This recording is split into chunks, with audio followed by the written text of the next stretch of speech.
संयुक्त परिवार, वो बरगद की छाँव और हमारा आंगन। आज के दौर में हम शहर के एक छोटे से फ्लैट में रहते हैं, जहाँ पड़ोसी को पड़ोसी का नाम तक नहीं पता होता। दीवारें प्राइवेसी के लिए तो है, पर लगता है जैसे उन्होंने हमें अपनों से ही दूर कर दिया है। लेकिन जरा उन बुजुर्गों से पूछिए, उनका बचपन किसी महल में नहीं बल्कि एक ऐसे संयुक्त परिवार में बीता था जहाँ घर की दीवारें कम और दिलों के दरवाजे ज़्यादा खुले रहते थे।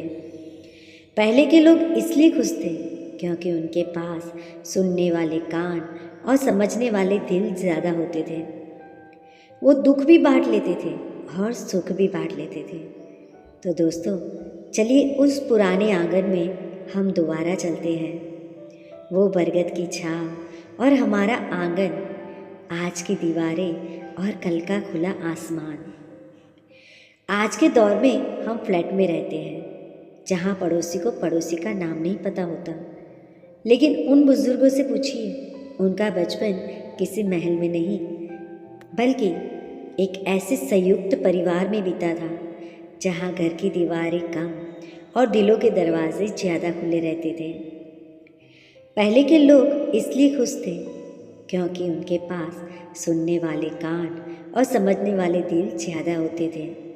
तो दोस्तों, चलिए उस पुराने आंगन में दोबारा चलते हैं। एक पुराना शहर, एक पुरानी गली और उनके कोने पर बना एक 2 मंजिल वाला घर। उस घर के दरवाजे पर लिखा था शांति निवास। वहाँ 3 भाई, उनकी पत्नियाँ, ढेर सारे बच्चे और सबसे बड़े बाबू दादाजी रहते थे। सुबह 5 बजे से ही घर में एक संगीत शुरू हो जाता था। चाची कुएं से पानी भरती थी तो उनकी चूड़ियों की खन खन से घर जागता था। बड़े बाबू आंगन में बैठकर अखबार पढ़ते थे और हर थोड़ी देर में आवाज़ लगाते थे, अरे बहू, जरा एक कड़क चाय तो ला। तब चाय सिर्फ एक कप नहीं बनती थी, एक बड़ा सा तपेला चढ़ता था। सबसे पहले घर के बुजुर्गों को मिलती है, फिर सबको मिलती थी। कोई भेदभाव नहीं, कोई अलग अलग मांग नहीं, जो बना सबने प्रसाद समझकर खाया। आजकल हम व्हाट्सएप पर हैप्पी दिवाली भेजते हैं, लेकिन उस संयुक्त परिवार में दिवाली महीना भर पहले शुरू होती थी। घर की सारी औरतें दूध के पापड़, अचार और मिठाइयाँ बनाती थी। किसी एक का काम नहीं था, सबका साझा उत्सव था।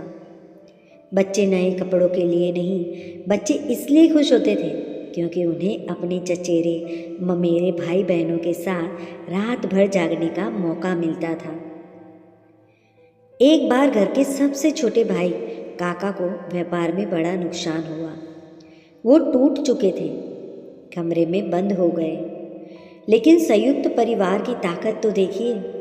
बड़े बाबू ने सबको आंगन में बुलाया और कहा, जब तक इस घर की छत सलामत है, मेरा कोई बच्चा अकेला नहीं है। आज से हम सब अपनी खर्च कम करेंगे, पर काका का कर्ज उतारेंगे।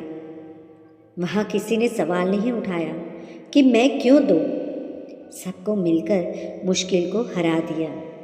वो खुशी इसलिए थी क्योंकि किसी का दुख अकेला नहीं था। आज के बच्चे पूछते हैं, दादाजी, आप लोग बिना प्राइवेसी के कैसे रहते थे? दादाजी ने मुस्कुराकर कहते, बेटा, हमें प्राइवेसी नहीं, केयर चाहिए थी। हमें अकेले कमरे में बैठकर रोने से बेहतर लगता था कि कोई हमें गले लगाकर कहे, चिंता मत कर, मैं हूँ ना। जब दादी रसोई में बैठती थी तो पूरे परिवार का स्वास्थ्य उनकी मुट्ठी में होता था। कौन बीमार है, किसे क्या खाना है, उन्हें सब पता होता था। बच्चे किसी बोर्डिंग स्कूल में नहीं बल्कि दादा दादी की कहानियों में से संस्कार सीखते थे। ईमानदारी और मिलाप उनके खून में होता था। शाम को जब सब पुरुष काम से लौटते हैं तो आंगन में बैठकर दिन भर की बातें होती थी। थकावट पल भर में मिट जाती थी क्योंकि घर में इंतज़ार करने वाले लोग होते थे। क्या वो दिन लौटकर आ सकते हैं? शायद आज हम फिर से उन बड़े घरों में नहीं रह सकते, लेकिन हम संयुक्त सोच तो रख सकते हैं। बुजुर्गों की खुशी उनके पैसों में नहीं, बल्कि इस बात में है कि उनका परिवार आज भी उन्हें सम्मान देता है और उनकी बातों को सुनता है। पहले के लोग इसलिए खुश थे क्योंकि उनका घर सिर्फ चार दीवारें नहीं, बल्कि एक मेला था जहाँ हर दिन एक उत्सव होता था। संयुक्त परिवार की ये यादें दिल को सुकून देती है। तो दोस्तों, क्या आपके पास भी ऐसा एक परिवार है? अगर है तो कमेंट में हमें ज़रूर बताइएगा। धन्यवाद।